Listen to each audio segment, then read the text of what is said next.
Bienvenue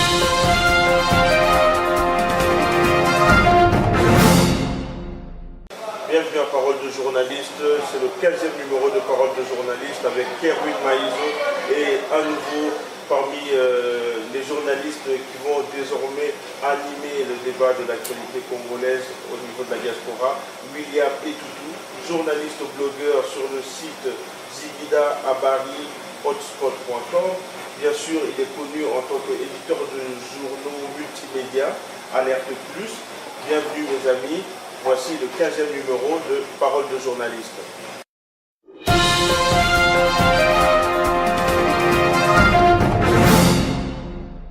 Nous allons commencer une parole de journaliste avec un sujet principal et on va uniquement parler de ce sujet.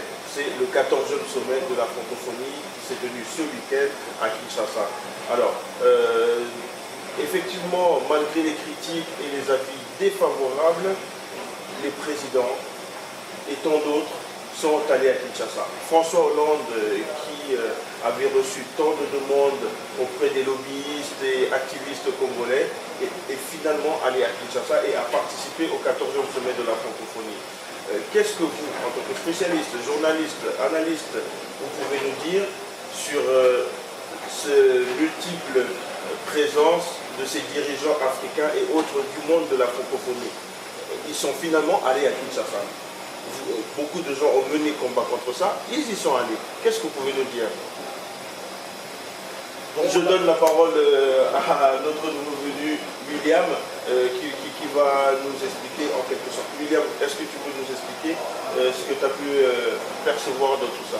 Oui, ce qu'on peut dire de cette manifestation est que, à l'état actuel, des choses qui se passent dans le pays, comme l'a rappelé François Hollande, manque de démocratie, manque de justice et la guerre à l'Est. Donc, la majorité de la population n'est pas vraiment concernée par cette fête. N'ayons pas la paire de mots, donc c'est une fête des chefs d'État africains qui sont concernés par leurs agendas différents de celui de la population congolaise au vu d'état de délabrement du pays. Donc de ce côté-là, je peux dire que les chefs de l'État qui sont allés chez Kabila pour participer avec lui, parce que la population de son côté a demandé la délocalisation. La délocalisation a été plus demandée par la diaspora. Non, même la population sur place, mais une partie de l'opposition. Non, j'ai dit la population. Le DPS ou l'ANC de Caméré, c'est pas la population congolaise. Non, la population congolaise, c'est-à-dire que la population congolaise est à fond compte tenu de la brutalité qu'ils ont en face d'eux.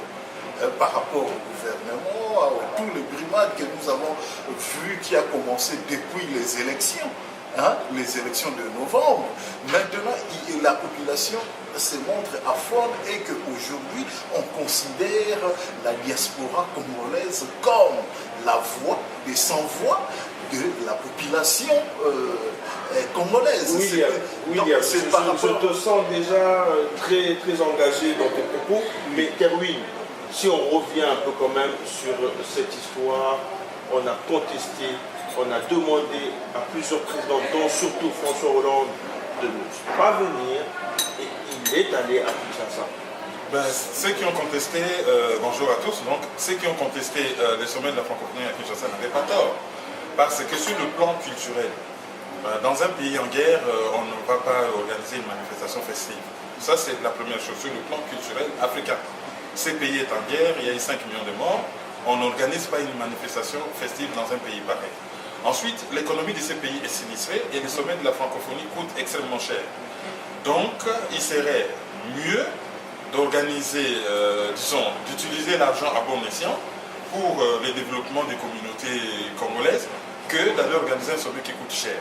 Et la troisième chose, c'est que les hôtes de ces sommets à des problèmes de légitimité à la suite du contentieux électoral qui n'a jamais été résolu de novembre 2011. Là, je répète d'abord les raisons qui font qu'on ne devait pas y aller. On me dira et on me reprochera encore une fois par les personnes qui nous écoutent et qui nous regardent que je vous coupe énormément la parole.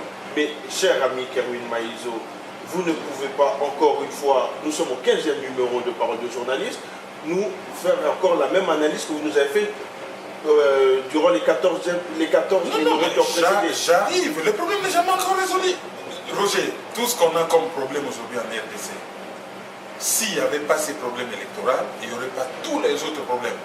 Donc, tant que le problème n'est pas résolu, quand quelqu'un a le cancer, il suivra sa chimiothérapie jusqu'à ce qu'il soit guéri ou jusqu'à ce qu'il meure. Les activistes et autres de la diaspora, tu me diras William, ont introduit des dossiers, ils ont écrit, ils ont interpellé. Moi j'en arrive, ils ont interpellé. Moi j'ai dit quelles sont les raisons pour lesquelles les sommets ne devaient pas être organisés à Kinshasa. J'en ai cité trois. Je pense que ces raisons-là, Kerwin Maïso, bon nombre de gens qui nous regardent ont compris maintenant qu'est-ce qui s'est passé pour que ce qui s'est passé,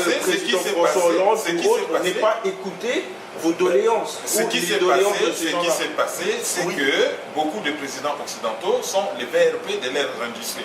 Parce que la guerre congolaise, ce n'est pas une guerre civile, ce n'est pas une guerre ethnique, c'est une guerre économique.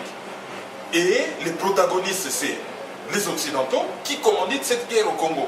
William, qu'est-ce que tu voulais dire? Et ces protagonistes-là, donc, sont, par exemple, le président Hollande, c'est les VRP du MEDEF. Oui, c'était normal qu'il soit quelque chose. Tout en étant d'accord avec ce que Kerwin vient de dire, mais je voulais aussi souligner, pour ceux qui nous suivent, de dire aussi que la francophonie, c'est la francophonie, il y a l'idée d'une langue derrière et qu'il y avait des choses à respecter par rapport à son organisation, le protocole, etc. Et William, pendant la cérémonie, on n'a pas vraiment vu la langue française mise en avant. On a plutôt vu et entendu des problèmes de démocratie ou autres. Mais on va y revenir. Mais je voulais juste souligner ça. La langue française, on n'en a pas vraiment entendu parler, pardon. Oui, mais c'est ça, c'est ce que Kerwin disait tantôt. Donc, il y a l'aspect culturel de la francophonie a été relégué au second plan par rapport à la francophonie politique. Donc, les gens qui sont allés à Kinshasa, compte tenu du contexte dans lequel vit le pays aujourd'hui, c'était tout normal que les tendances politiques prennent le pas sur les tendances culturelles. Oui, moi, j'éclaircis une chose. Moi, j'étais en train d'analyser donc quelles sont les raisons pour que les gens n'aillent pas à Kinshasa. J'ai donné les raisons. Maintenant, je constate qu'ils sont allés à Kinshasa. Maintenant, on va analyser quel est le bénéfice pour le Congo par rapport au fait qu'ils soient partis à Kinshasa. Moi, je ne faisais pas un jugement des valeurs. Le sommet de la francophonie doit se tenir. Il ne faut pas que les gens fassent une confusion. Le sommet de la francophonie doit se tenir. Mais était-il opportun qu'il se tienne à Kinshasa? J'ai donné mes raisons. J'ai dit non, parce que le pays est en guerre, ça coûte cher, et voilà. Mais bon, quel est le fait que Hollande soit parti? Est-ce condamnable? J'ai là le journal Libération, que je vais d'ailleurs montrer. J'ai là le journal Libération où on dit que le président a été miné à Kinshasa. Continuons. Donc on prendra le temps de regarder ton journal. D'accord, ça a été miné. Tout ça, on a bien compris.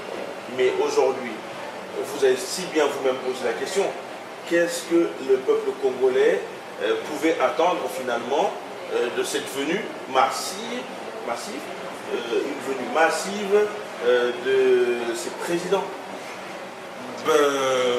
Ce qu'on pouvait attendre, c'est que le président français, qui est le président de la France, francophonie, tout ça c'est lié, qui puisse tenir un discours clair par rapport à la gouvernance du pays.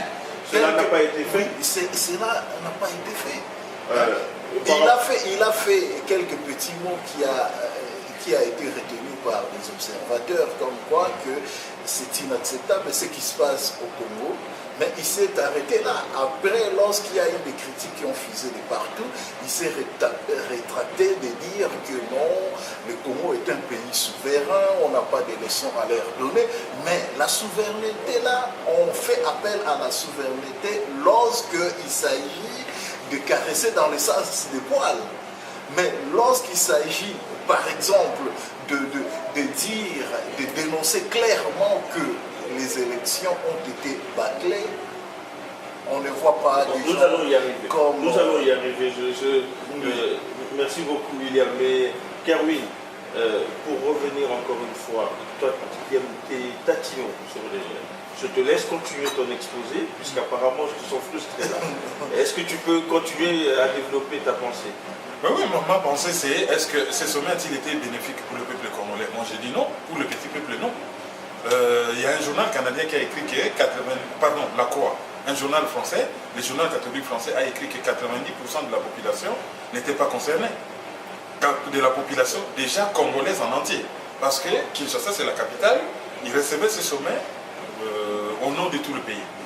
Donc déjà à Kinshasa la population n'était pas concernée, à l'intérieur du pays n'en parlons même pas. Certaines villes ont subi des brimades telles que Mbuji-Mayi et Lubumbashi. À Lubumbashi les manifestations publiques étaient interdites, à Mbuji-Mayi c'est la même chose, donc la population n'en a pas bénéficié. Ça devait être une fête populaire, ça n'a pas été, ça a été quelque chose pour les élites. Maintenant, s'il faut analyser la présence des chefs de l'État, il y a deux groupes. Il y a les pays occidentaux, et généralement démocratiques, et les pays africains, bon, la plupart ne sont pas démocratiques, à l'exception du Sénégal. Alors, si on prend les pays occidentaux, on va commencer par, je prends au hasard, je commence par les Canada. Les Canada devaient avoir 3 délégations, c'est-à-dire le Québec, la province du Québec qui est francophone, le New Brunswick qui est bilingue, et le Canada en entier, la Fédération canadienne.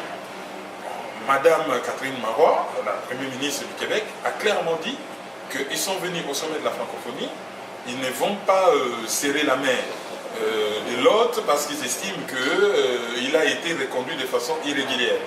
Bon, le Premier ministre du Canada, pour avoir déclaré qu'il n'ira pas au Sri Lanka au sommet du Commonwealth, parce que le Sri Lanka n'est pas un pays démocratique, mais il accepte quand même de venir au Congo, là pour se justifier chez lui parce que le Canada bénéficie très largement du bradage des minerais, là il va dire non, on ira là-bas, je ne serrerai pas la main du président Hott, mais il n'a pas évoqué les raisons pourquoi, parce qu'il sait que son opposition allait le prendre au mot. Donc le Canada a été clair, sans embâche. Maintenant la Belgique. Depuis la création de la francophonie... Restons sur le Canada, Kerwin Maïzo. Le Canada que tu viens de citer, c'est du cinéma, qu'on se comprenne bien. Vous pouvez serrer ou ne pas serrer la main de Joseph Kabila, peu importe, puisque derrière les caméras ou derrière les portes, les contrats sont signés, le business continue. Donc, je ne suis pas naïf, hein. Je ne suis pas naïf du tout. Je suis tout simplement en train de faire l'analyse et je même préciser que le Canada est l'un des plus gros bénéficiaires du bradage des minerais congolais. Donc moi, je ne suis pas naïf du tout. Mais la politique, c'est aussi les symboliques. Donc, les présidents congolais, disons, le gouvernement actuel de Kinshasa, aurait préféré qu'ils soient en bon terme avec les Canada publiquement, qu'on leur serre la main, que les choses se passent dans les règles diplomatiques. Or, ça n'a pas été le cas. François Hollande a bien serré la main, fait la bise à Olive Lembe. Madame, la compagne de François Hollande, a fait de même avec Kabila et autres. Mais ce n'est pas pour autant. Non, il n'y a pas eu une.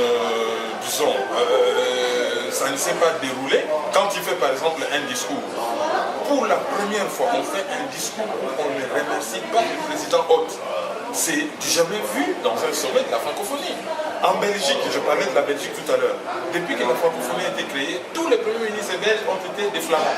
Et ils se rendaient toujours au sommet de la francophonie pour représenter la Belgique. Le premier ministre francophone de la Belgique ne s'y est pas rendu.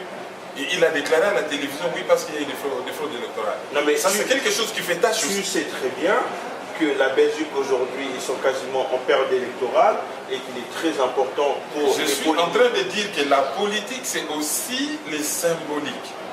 la période électorale, si les élections s'étaient bien déroulées, parce que quand je parlais de l'élection période électorale en Belgique, en Belgique, oui, la période électorale en Belgique, si les élections du Congo s'étaient bien déroulées, le Premier ministre belge ne se serait pas gêné pour aller au sommet de la francophonie et se montrer, parce que le Congo c'est le pays le plus important pour la Belgique. Dire qu'Erwin Maïs aussi, les Congolais de la diaspora étaient toujours un peuple amorphe.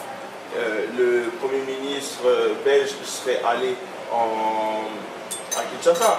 C'est qu'aujourd'hui, étant donné qu'il y a la communauté congolaise est hyper active et aujourd'hui s'implique dans tout ce qui est affaires de société.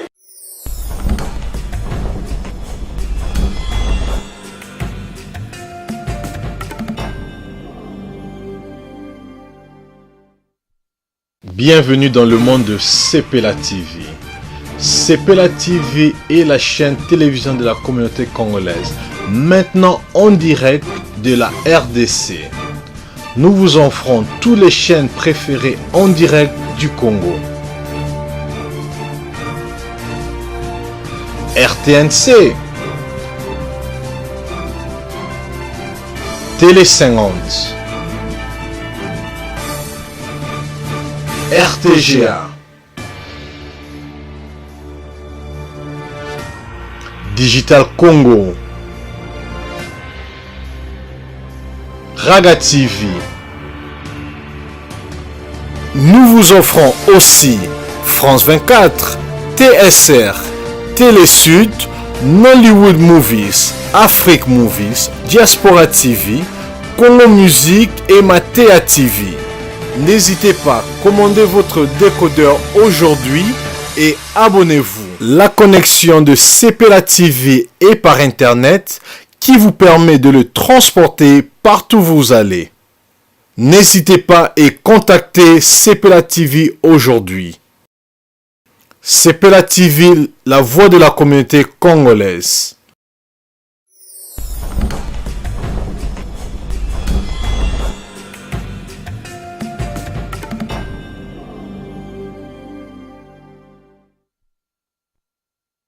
Donc la politique. Donc vous me rejoignez en confirmant justement que si la population congolaise de la diaspora est active, c'est parce qu'il y a eu un contentieux électoral qui n'a jamais été résolu. Conséquence, le ministre belge ne peut pas lancer la Non, William, tu peux peut-être enchaîner là-dessus. La population congolaise diaspora, elle n'est pas active uniquement par rapport au contentieux électoral. Elle est active depuis que Honoré Ngwanda et autres, depuis 2005, ont essayé de démontrer à la population congolaise qu'il y aurait un étranger à la tête de ce pays. Donc, à partir de là... Cet étranger, donc, selon ce que tu dis, entre guillemets, qu'il y aurait un étranger à la tête du pays. Oui. Lorsqu'il est arrivé à la tête du pays, il n'a jamais été contesté. La contestation a commencé à partir des élections de 2006, où il y avait aussi un contentieux électoral avec Jean-Pierre Bemba qui n'a jamais été résolu aussi. Non, Jean-Pierre Bemba avait accepté sa défaite. Et après, il y a eu une guerre en plein Kinshasa qui a fait plusieurs morts. Officiellement, Jean-Pierre Bemba, Erwin Maïs, toi qui avait-il, oui ou non, accepté sa défaite? Non, il avait accepté sa défaite. Il avait accepté sa défaite. Après, qu'est-ce qui s'est passé? Il y a eu une guerre. Non, la guerre, c'était par rapport plutôt au désarmement de ses troupes, parce qu'après les élections, il a accepté sa défaite, mais il a gardé un grand nombre de soldats autour de lui, et puis le pouvoir prenait cela pour un danger, donc il fallait les désarmer, les réduire à 20 gardes. Et puis il n'a pas voulu, c'est par rapport à son désarmement pour réduire sa garde rapprochée que les hostilités ont commencé. C'est ça le problème. C'est ça ou c'est pas ça? Vous voulez dire que les élections de 2006, c'était avec le choix. Donc parlons de ces élections de 2006. Qu'est-ce qui s'est passé? La sélection... Nous restons sur les éléments... Oui, on vient sur les éléments. Moi, je vous dis que avant, lorsque le président actuel a accédé au pouvoir, il n'a pas été contesté. La contestation a commencé en 2006. Lorsque Louis Michel, ça s'appelait élection Louis Michel, a organisé des élections au Congo avec un package complet où on a donné aux Congolais les urnes, l'argent, les candidats, les scrutins, Oui, je me les rappelle gagnants, même, les résultats, oui, tout, tout à dans fait. un package. Il y avait, et y compris l'armée européenne pour oui. maîtriser ceux qui allaient contester les On résultats a électoraux. vu ça et je suis d'accord avec Kérouine parce que j'ai vu le journaliste belge Bernard Leplat avait interviewé Floribert Chebeya. Floribert Chebeya a dit tout haut que, en tout cas, la communauté internationale, il voyait par là Louis Michel, mais qu'ils prennent les Congolais pour des petits-enfants pour leur mettre un Rwandais à la tête du pays. C'est depuis cela que ça a abouti à la mort de Floribert Chebeya a été dans les collimateurs du président Kabila. Donc, moi, ma démonstration, c'est laquelle? Moi, ma démonstration, ma démonstration, c'est tout simplement que s'il y avait une certaine légitimité au niveau du pouvoir, on n'aurait pas tous les problèmes qu'on a. Et les gens de la diaspora qui manifestent, et les dirigeants occidentaux qui sont obligés de devenir hypocrites.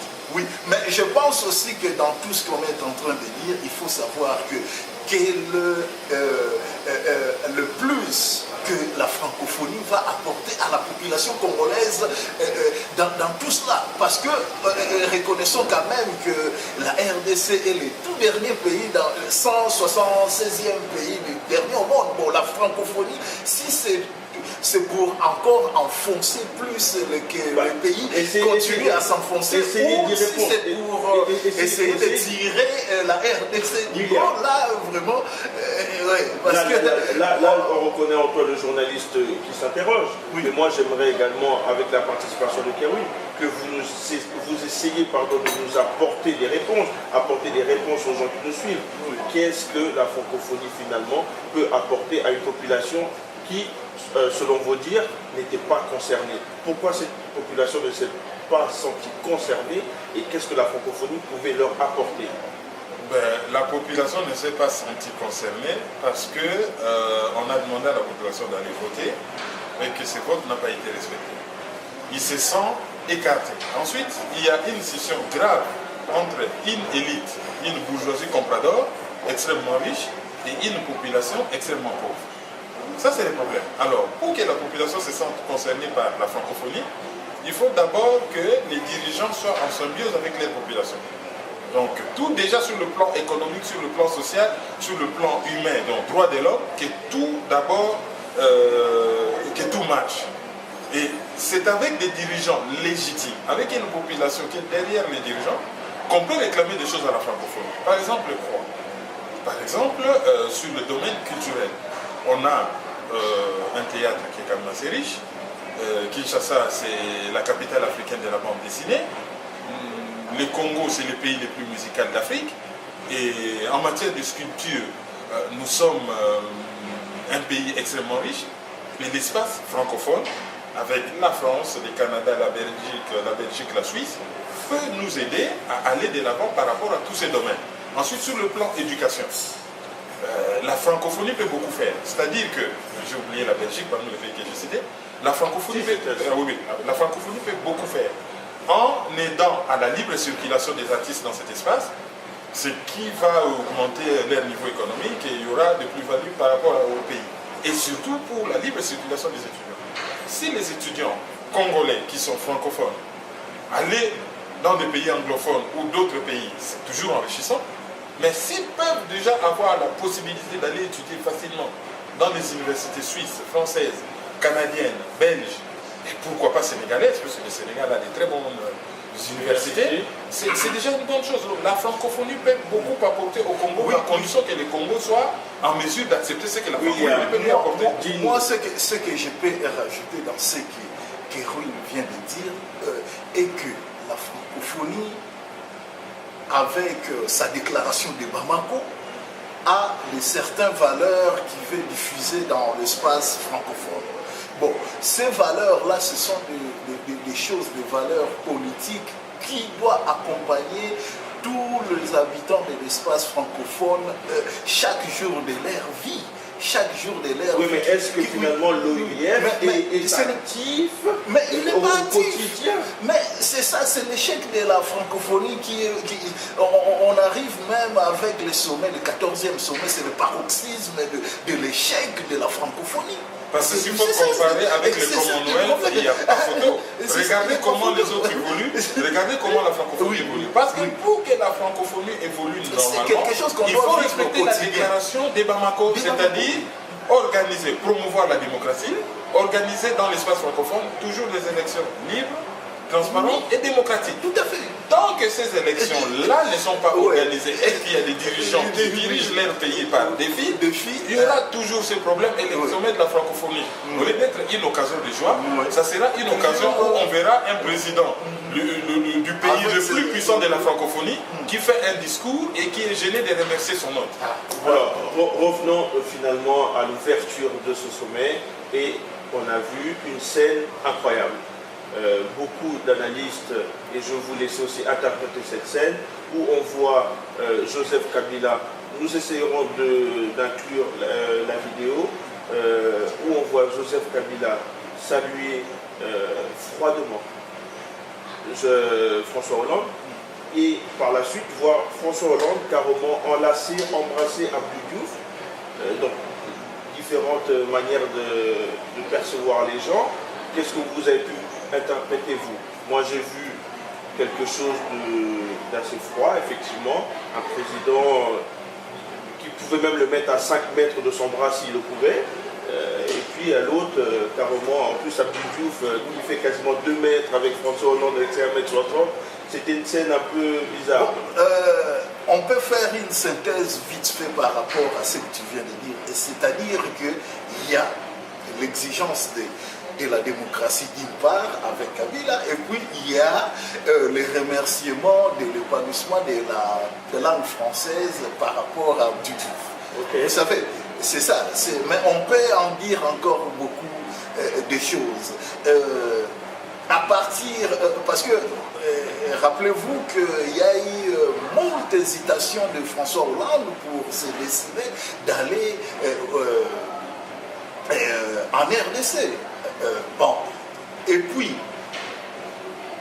la toute petite dernière phrase inacceptable sur le plan démocratique, ça a vraiment mis Kabila le couteau dans le dos.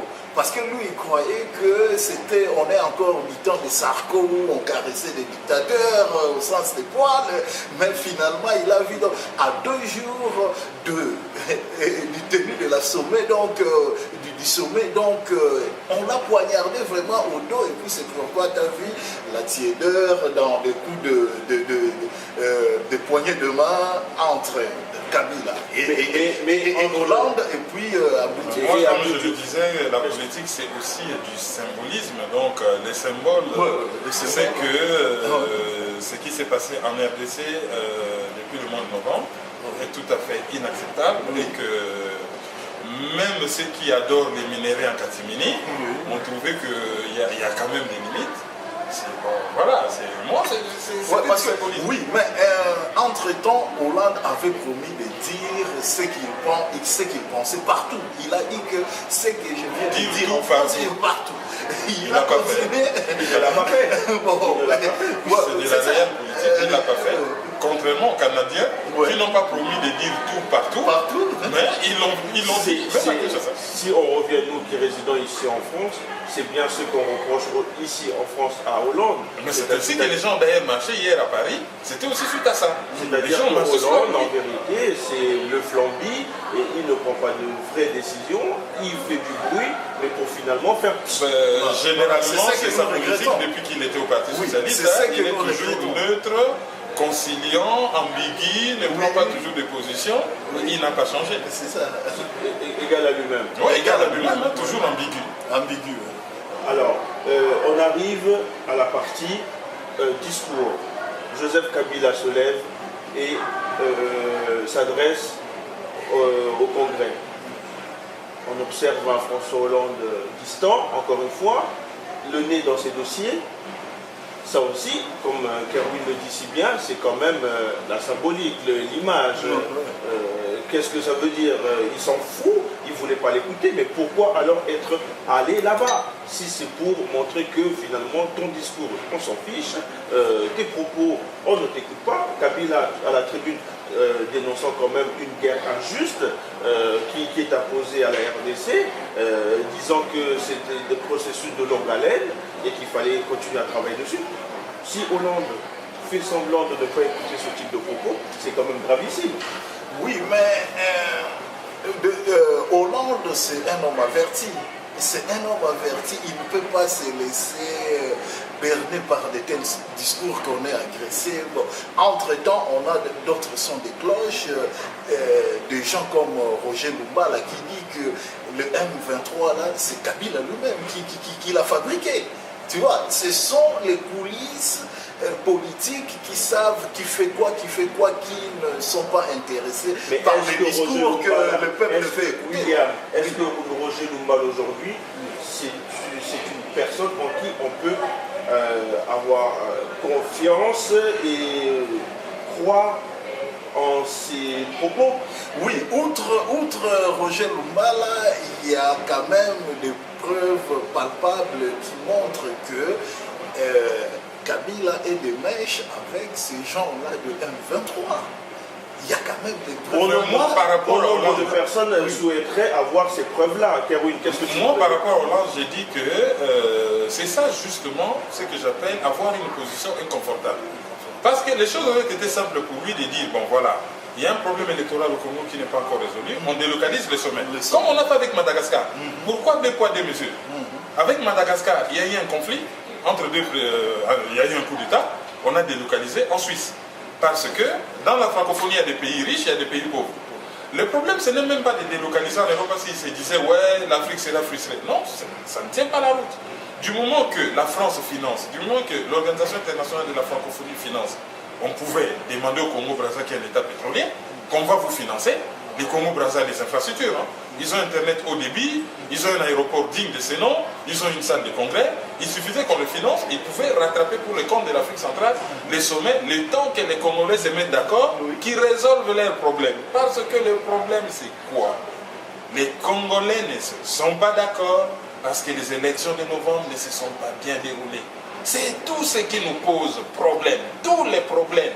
Les marches à travers le monde, les gens qu'on arrête, les politiciens que l'on tabasse, les sommets de la francophonie que l'on conteste. Tout ça, c'est un problème, les conséquences de ces problèmes électoraux. Ce que les Français auraient dû faire, parce que l'erreur de Hollande, c'est quoi? Il y a eu un contentieux électoral, la France pouvait faire quelque chose, ils se sont tus. Maintenant, ils ont payé les conséquences. Ils étaient dans une position inconfortable.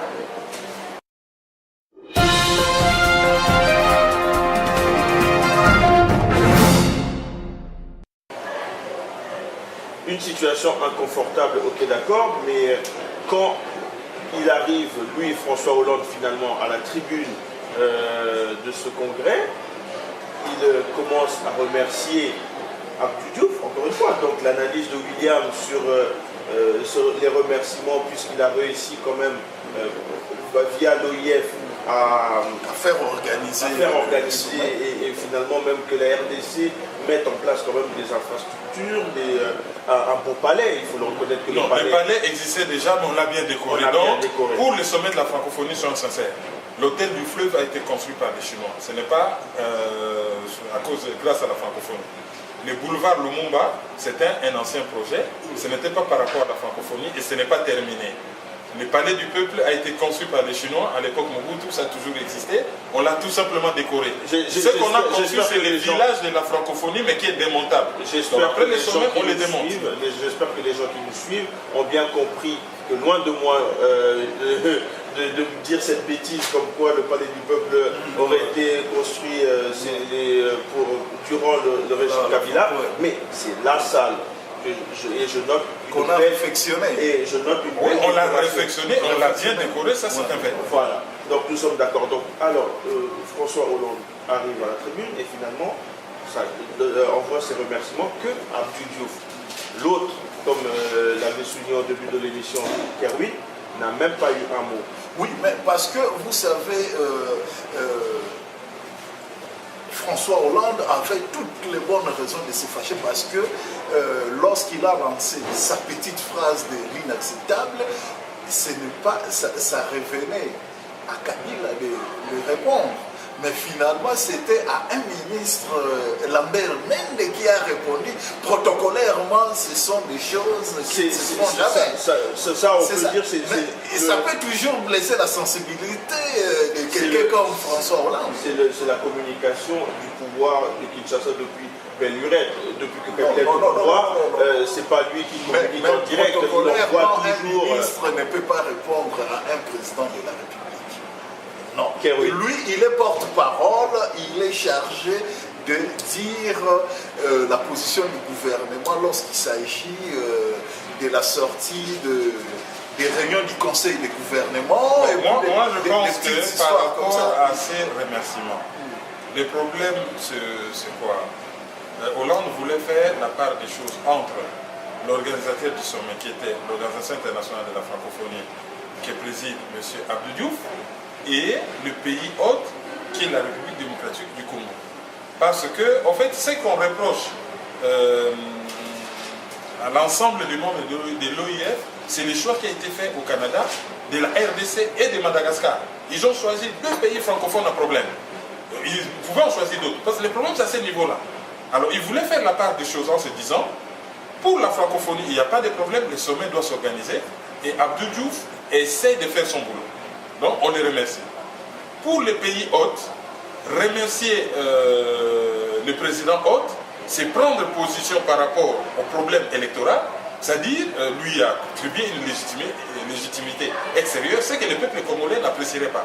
C'est ce qu'il a précisé quand il a reçu Tshisekedi, qu'il ne les reçoit pas en tant qu'opposant, mais en tant que candidat à l'élection présidentielle.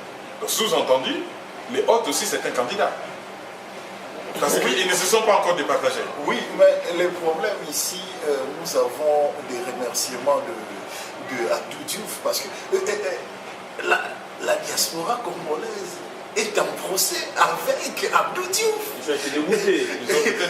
Ils ont été dégoûtés, mais c'est dire qu'il y a encore beaucoup de frustration dans les chefs de la diaspora. Mais c'est eux qui vivent avec Hollande ici en France. Donc Hollande, par rapport à tout ce que la diaspora congolaise a fait à travers le monde, il aurait pu envoyer par exemple M. Hérault, son premier ministre, d'aller le représenter là-bas. C'est quand même le haut sommet de la France.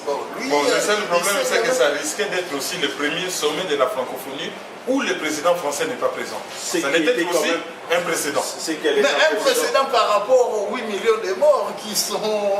mais justement, il fallait les délocaliser. C'est ça justement le problème. Il fallait délocaliser les sommets le temps que tous les problèmes du Congo soient résolus. Oui, jusqu'à aujourd'hui, on commémore la Shoah.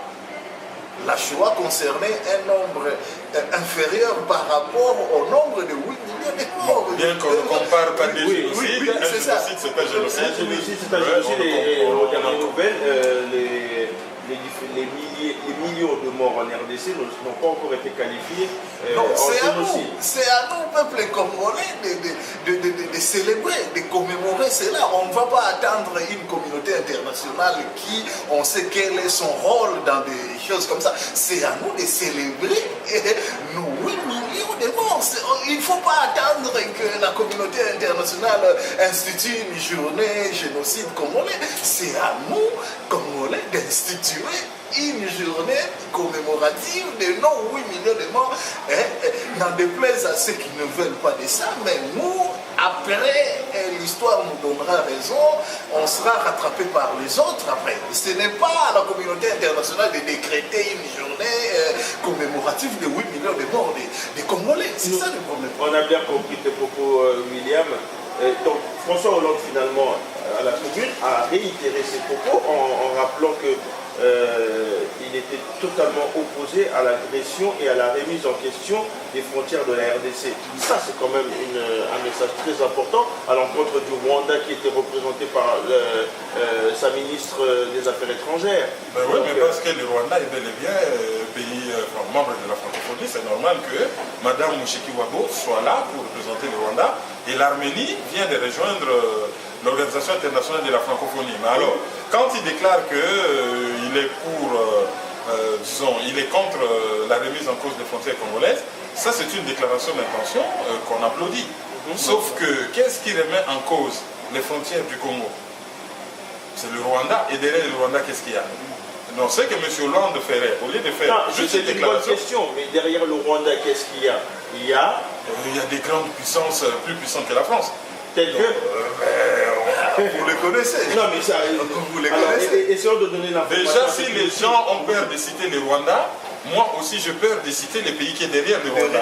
Mais comme tout le monde.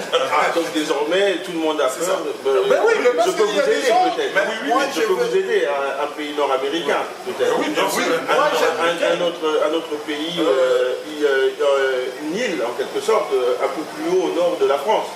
Ben oui, oui, mais c'est les États-Unis et la Grande-Bretagne. Hein, Oui, donc vous avez finalement vous avez Oui, fait ça. Monsieur Roger, moi je trouverais Hollande un président normal s'il dépassait le stade des déclarations d'intention pour donner un calendrier, par exemple, de ce que compte faire la France par rapport au reliquat électoral qui a jusqu'à présent. Aujourd'hui, je pense que le plus important, c'est que il y ait l'arrêt des combats à l'Est et que nos mamans, nos sœurs, comme beaucoup aiment formuler à l'Est, vivent en paix. Et pour cela, François Hollande propose de redéfinir la mission de la MONUSCO. C'est aussi une bonne chose. Oui, oui, c'est une bonne chose, sauf que qui finance la MONUSCO le plus? Ce n'est pas la France. Hein. Oui, ce n'est pas la France qui finance mais la MONUSCO. France, étant membre permanent de l'ONU, peut demander à introduire Le vice-secrétaire général de l'ONU chargé des affaires humanitaires est un Français. Voilà. Donc on a, la France a déjà oui, mais la MONUSCO est là depuis combien d'années? C'est maintenant qu'on voit tout ça? Oui, mais ce qui est très important à souligner dans cette histoire, parce qu'on peut nous aider à nous donner les armements nécessaires pour combattre les M23, mais tant qu'il y a des complicités au sein même de la tête de la RDC, les soldats seront toujours en dépendant face au M23. Et puis les soldats ne sont ni motivés, ni payés, ni quoi que ce soit. Donc on tournera toujours en rond. Donc ce qu'il nous faut en RDC, de trouver un empêcheur de tourner en rond. C'est quand même moi quand j'écoute le propos de M. Hollande, quand j'écoute le propos de M. Hollande, il est très volontaire sur le Mali. Avec même un calendrier de 45 jours pour agir. Tout à fait. Mais pour le Congo, c'est justement une agression à ses frontières. Non, parce que la CEDEAO, avec sa tête aujourd'hui, Alassane Ouattara, ont déblayé le terrain. Ils ont fait le travail. Il y a des pays de la CEDEAO qui sont prêts à envoyer des hommes. Et pendant que chez nous, l'ONU n'a pas déblayé le terrain, ils ont mis la MONUSCO pendant des années, et on n'a pas fait le travail. Je ne fais que répondre à ton analyse quand tu dis cela. Justement, mais il a la possibilité, il est influent pour agir par rapport à la MONUSCO, à l'ONU. Vous savez, quand la France a envoyé l'opération Artemis au Congo, la partie du massif, je ne sais pas où ils étaient pacifiés.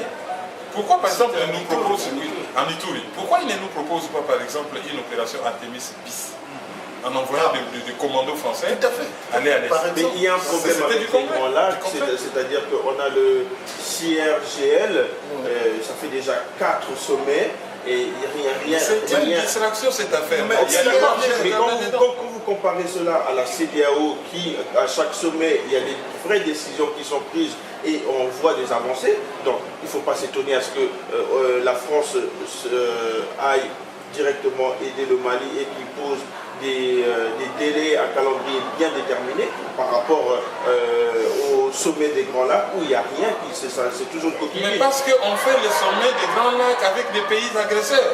On ne peut rien avoir. On fait ce sommet avec des pays agresseurs.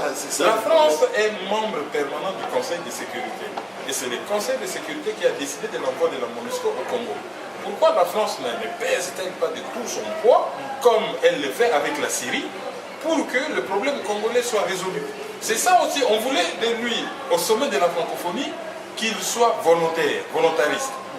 Mais il s'est limité à égrener un long chapelet de bonnes intentions, qu'on applaudit certes, mais les bonnes intentions ne vont pas résoudre cette affaire. François Hollande, comme Kerwin Maïzola si bien dit tout à l'heure, c'est qu'il aurait reçu M. Tshisekedi en tant que candidat à l'élection présidentielle et non en tant qu'opposant. Cette réunion a été faite finalement contre non pas selon les désirs de Tshisekedi. Tshisekedi souhaitait être accompagné par la population congolaise. Finalement, il a été tout seul en quasi-catimini. On a pris les caméras de France 24 et de TV5 pour nous donner les images et on ne sait même pas de quoi ils ont traité. Donc, un coup Tshisekedi et l'UDPS vous disent il y aura une ville morte. Non, on n'aura pas une ville morte, on va faire une marche. Non, on ne va plus faire une marche, on va accompagner le président, voir François Hollande.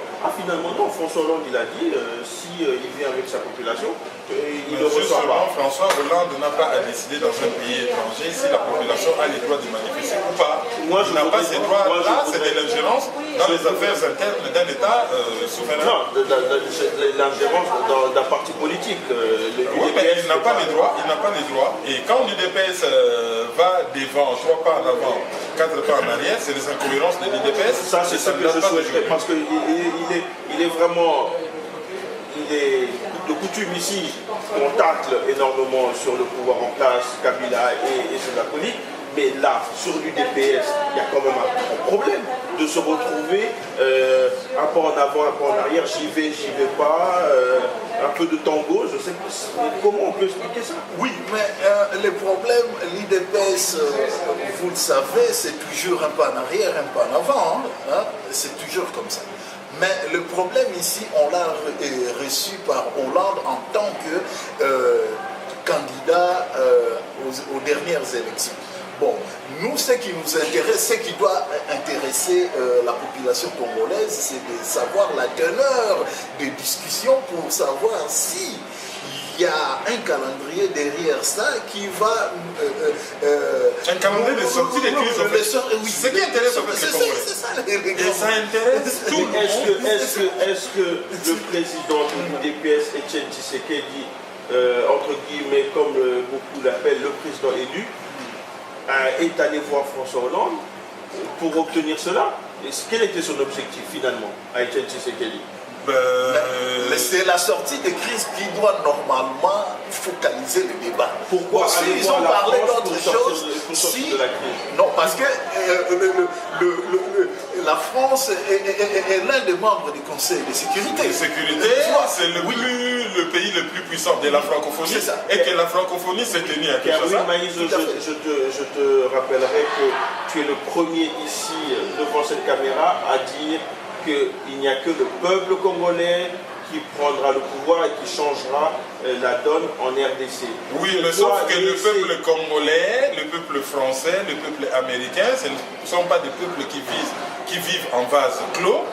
Même si c'est eux, les souverains primaires, comme on dit en droit constitutionnel, ils ont toujours besoin, parce qu'ils seront en contact avec d'autres peuples, ils ont toujours besoin d'être en bon terme avec des pays étrangers, surtout des pays puissants, des partenaires.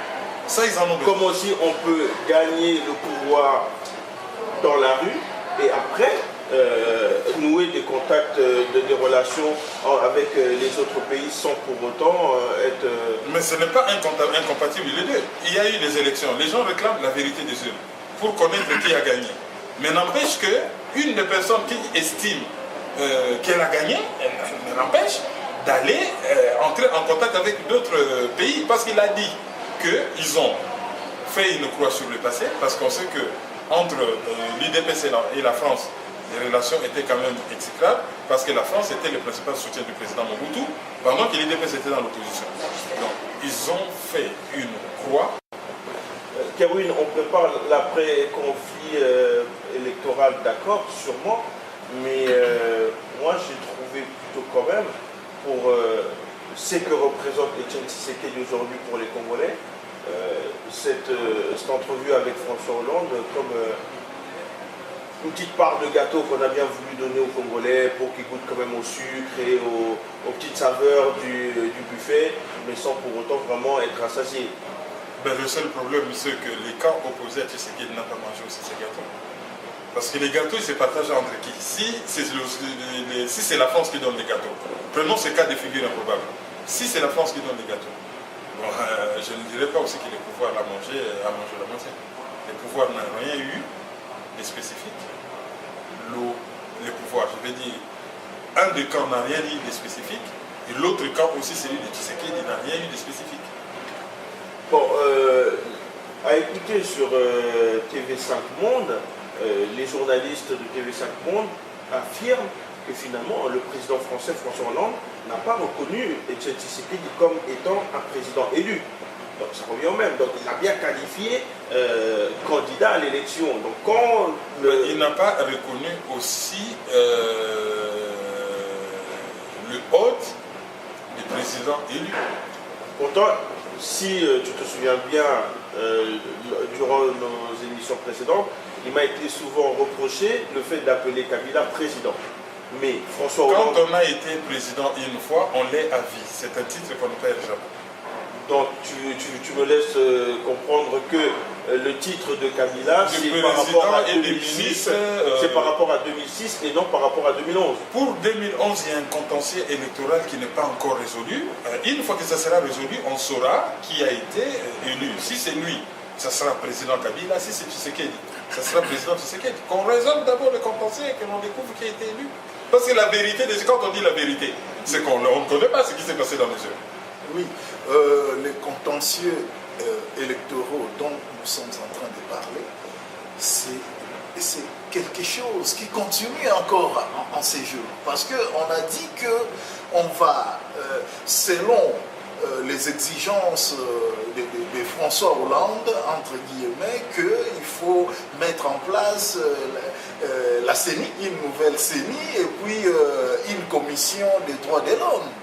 Mais qu'est-ce qu'on voit? Le gouvernement fait encore un texte taillé sur mesure qui est même les prémices de futures contestations des élections. Hein, et dans la commission PAJ, les membres de l'opposition sont sortis de la salle, ont laissé les libres cours aux gens de la majorité. Parce que, oui. Karine Maïso n'est pas du tout d'accord avec... non, moi je dis toutes ces histoires de CNI, je suis désolé, c'est de la distraction. Si on met en place un État démocratique, c'est au ministère de l'Intérieur d'organiser les élections.